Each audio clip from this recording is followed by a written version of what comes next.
एक काफ़ी इस समय मुद्दा गरमाया हुआ है पूजा पाल को लेकर। जैसा उन्होंने एक बयान दिया मुख्यमंत्री जी को लेकर और उन्हें आपकी पार्टी ने निष्कासित कर दिया था। और वर्तमान सरकार की कमियों को बताने का काम कर रहे हैं। उसी क्रम में आज इस सरगापुर की धरती पर सर, हाल ही में बयान आपका आया है, जो बलिया की विधायक है भाजपा कीर्ति सिंह, उन्होंने बलिया जिला का नाम बदलने को लेकर प्रस्ताव दिया है, जिसके आप ही की पार्टी के बलिया के सांसद हैं, उन्होंने समर्थन दिया है सर। नमस्कार दोस्तों, आप सभी का एक बार फिर से स्वागत है आपके अपने चैनल में। आज हमारी मौजूदगी है मधुबन विधानसभा के अंतर्गत आते गांव जमीन सारंगपुर में। हम आपको बता दें कि जैसा आप देख रहे हैं उत्तर प्रदेश में पीडीए की जन चौपाल जगह जगह चल रही है, उसी कड़ी में आज जमीन सारंगपुर में जिला अध्यक्ष समाजवादी पार्टी मऊ के दूधनाथ यादव जी हैं। हम उनसे बात करेंगे आज किन विषयों पर चर्चा की गई जन चौपाल में और क्या मुख्य विशेषता रही। यहाँ पे सर मौजूद है। सबसे पहले सर आपका बहुत स्वागत है हमारे चैनल में। बहुत बहुत धन्यवाद आपको और आपके सभी श्रोताओं को।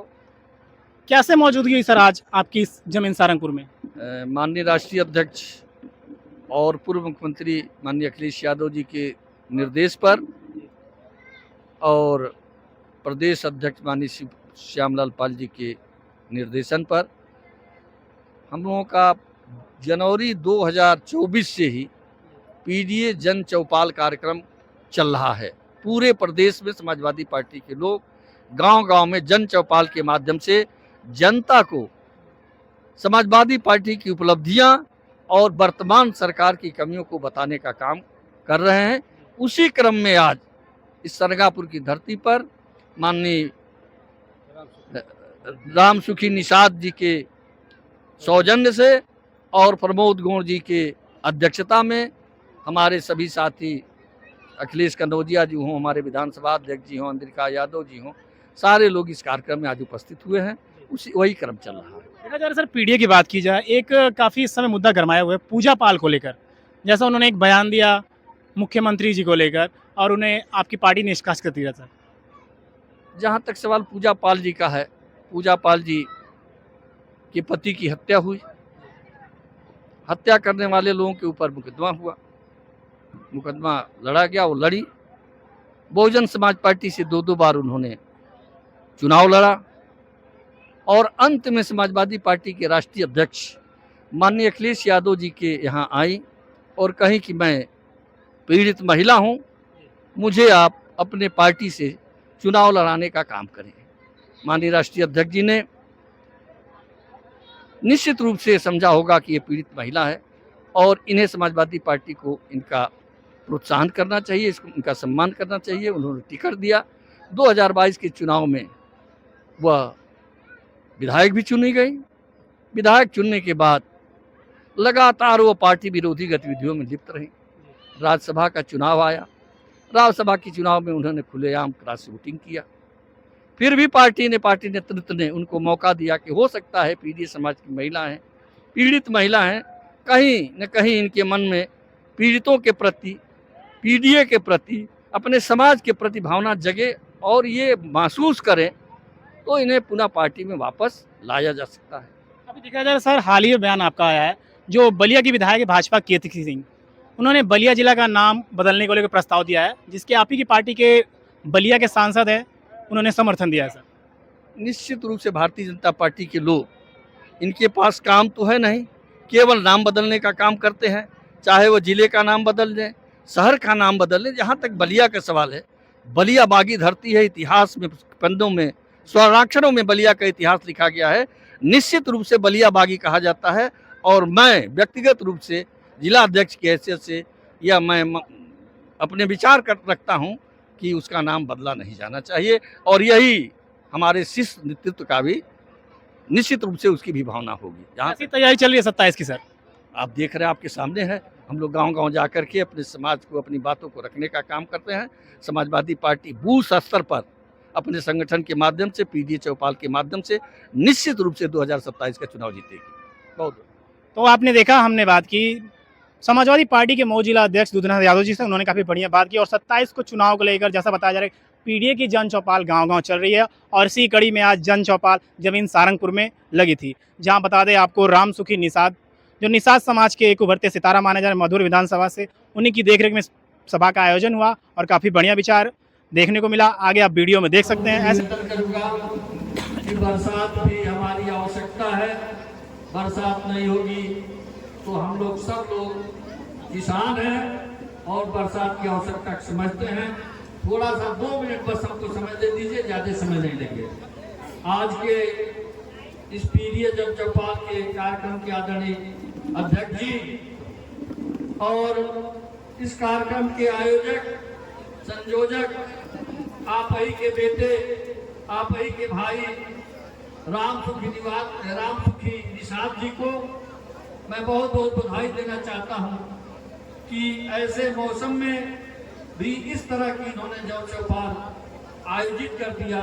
मैं पुनः इनको बधाई देता हूं। इनके पिताजी को भी बधाई देता हूं कि इन्होंने एक लायक पुत्र को पैदा किया और आपने इनका उत्साहवर्धन किया। इस कार्यक्रम में अखिलेश कनौजिया साहब, हमारे विधानसभा अध्यक्ष जी राजेश यादव जी, अमरिका यादव जी, धर्मू जी, श्यामपली चौहान जी, गायक साथी और सांस्कृतिक प्रकोष्ठ के सभी साथियों, माताएं, बहनों, भाइयों, मैं आप लोगों से केवल एक निवेदन करूंगा कि आप लोगों ने बहुत सी सरकारें देखी होगी। कांग्रेस की सरकार देखी, बहुजन समाज पार्टी की सरकार देखी, समाजवादी पार्टी की सरकार देखी, लेकिन इस तरह की सरकार आपने कभी नहीं देखा होगा जो किस तरह से हमको छलने का काम करती है।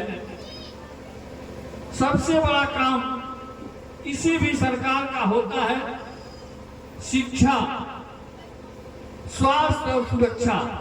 अपने जनता को शिक्षित करना, अपने जनता के स्वास्थ्य की चिंता करना और अपने देश की सीमाओं की सुरक्षा करना, अपने देश के नागरिकों की सुरक्षा करना, ये बहुत बड़ा महत्वपूर्ण कार्य होता है किसी भी सरकार का।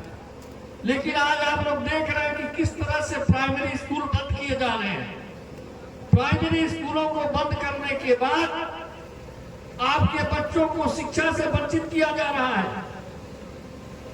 ये नन्हे मुन्ने बच्चे जो आपके गांव के विद्यालय में पढ़ लिया करते थे बिना फीस के, कॉपी मिल जाती थी, किताब मिल जाती थी, ड्रेस मिल जाता था, पढ़ाने का काम करते थे, बच्चे पढ़ लेते थे। लेकिन शिक्षा को बंद करके शराब की दुकानें खोली जा रही हैं और शराब की दुकानें खोली जाते हैं। शराब पीने वाले लोग कौन लोग होते हैं?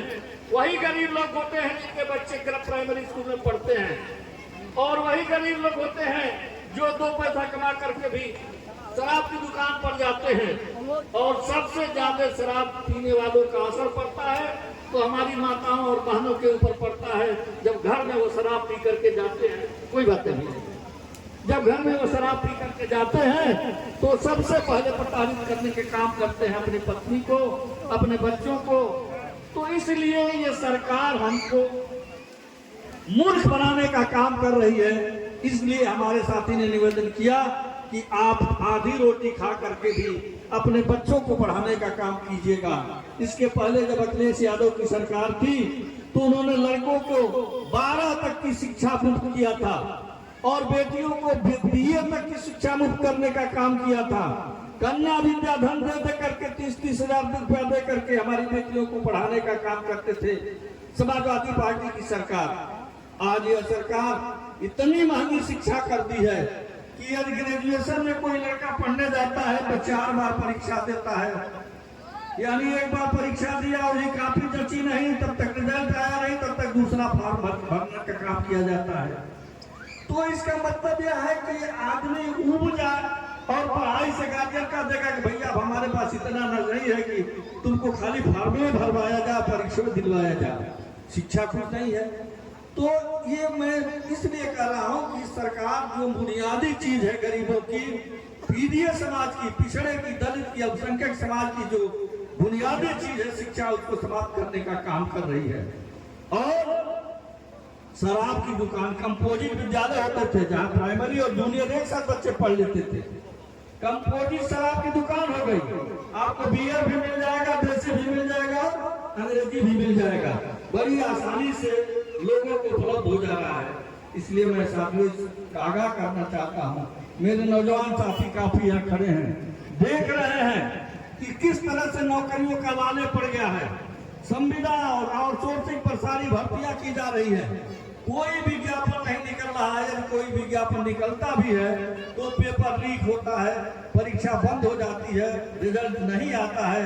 10 साल के अंदर आप बता दें किस विभाग में कितनी भर्ती हुई और नौजवान हमारे बेकार हो जा रहे हैं। और जब नौकरी नहीं मिलेगी तो बच्चों का मन जो है पढ़ने में नहीं लगेगा, क्यों पढ़ाई करेगा कोई भाई। और यही सरकार की मंशा है कि ये पढ़ लिख लेंगे तो अपने हक और हकूक को जानने का काम करेंगे। आज हम अभी जिले से आ रहे हैं। बीपी मंडल साहब जो मंडल कमीशन के अध्यक्ष थे, जिनकी अध्यक्षता में आरक्षण की सुविधा मिली, हम पिछड़े लोगों को, दलित लोगों को, गरीब लोगों को, अल्पसंख्यक लोगों को, पीड़ित समाज के लोगों को, जिन्होंने अपने अध्यक्षता में जो सुविधाएं आरक्षण की दिया था, आज यह सरकार आरक्षण छीनने का काम कर रही है। यदि सरकारी नौकरी नहीं निकलेगी तो आरक्षण कहां से मिलेगा?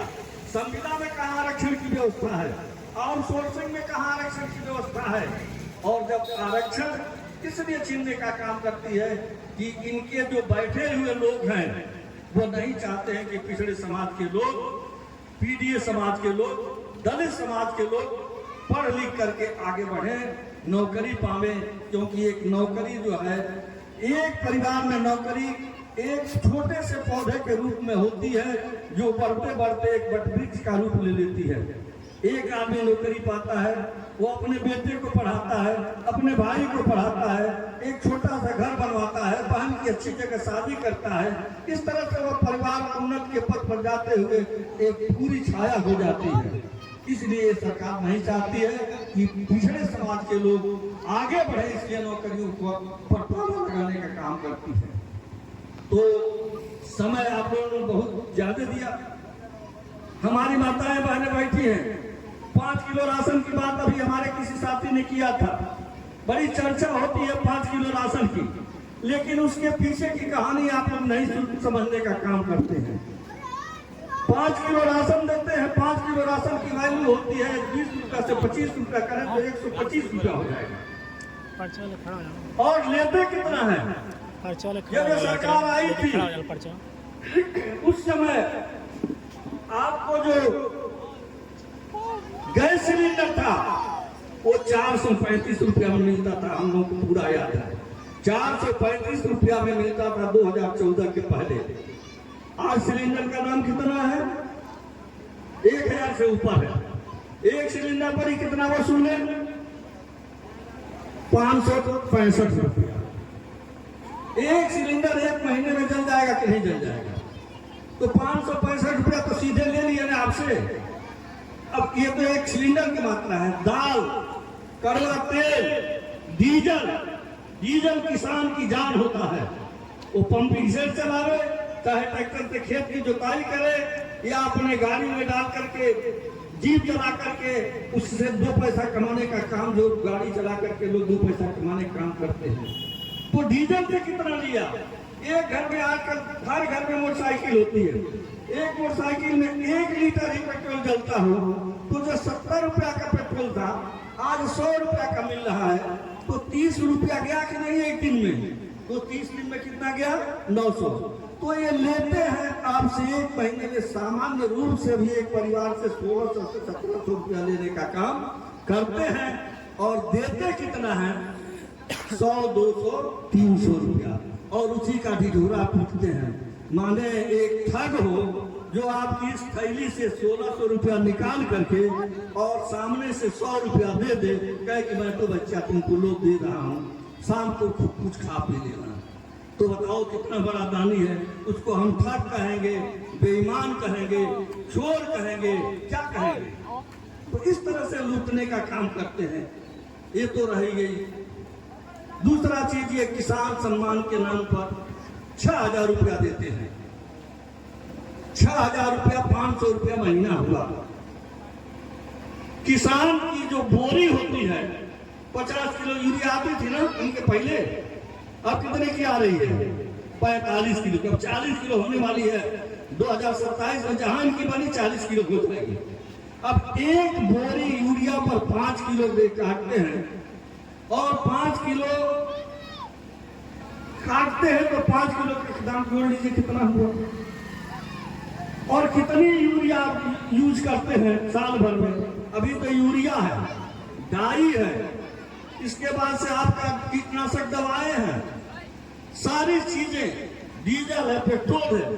तो किसान को भी ये ठगने का काम करते हैं, नौजवानों को ठगने का काम करते हैं, किसानों को ठगने का काम करते हैं, और छोटे व्यापारी भी ठगे जा रहे हैं। ऑनलाइन शॉपिंग हो रही है, आप देख रहे हैं ना, घरे बैठे बुक हो जाते हैं, लेकिन उसका असर क्या पड़ता है? जो दरगाह में छोटा व्यापारी बैठा होगा और मान लीजिए वो धनिया, मसाला, तेल, साबुन लेके बैठा है, तो जब आपके घर में आ जाएगा तो बेटा उमर गया ना। तो बड़े व्यापारियों का लाभ इससे हो रहा है, इससे मध्यम वर्ग का व्यापारी, मध्यम वर्ग का किसान, मध्यम वर्ग का नौजवान, सारे लोग ठगे जा रहे हैं। इसलिए मैं साथियों में आपसे निवेदन करूंगा कि जो हो गया, जितना ठग लिए, ये कहे थे कि हम आएंगे तो एक एक आदमी के खाते में 15-15 लाख रुपया देने का काम करेंगे। अच्छे दिन आएंगे, अच्छे दिन के नाम पर आप सोच लीजिए कि 15 लाख लेना देना तो दूर रहा, जनधन खाते के माध्यम से इन्होंने आपके जो भी बचा हुआ था वो भी लूटने का काम किया। नोटबंदी में हमारी माताएं बहनें जो भी इनको मिला हुआ था पहले से रखी हुई थी, नोटबंदी के नाम पर वो भी उनके घर के सामने आ गया। सभी लोग जान गए कि इसके पास कितना पैसा है। मैं एक कहानी बताता हूँ थोड़ा। तमाम खबरों के लिए आप हमारे चैनल को लाइक, शेयर और सब्सक्राइब करना ना भूलें। मिलते हैं किसी और खबर के साथ, तब तक के लिए धन्यवाद।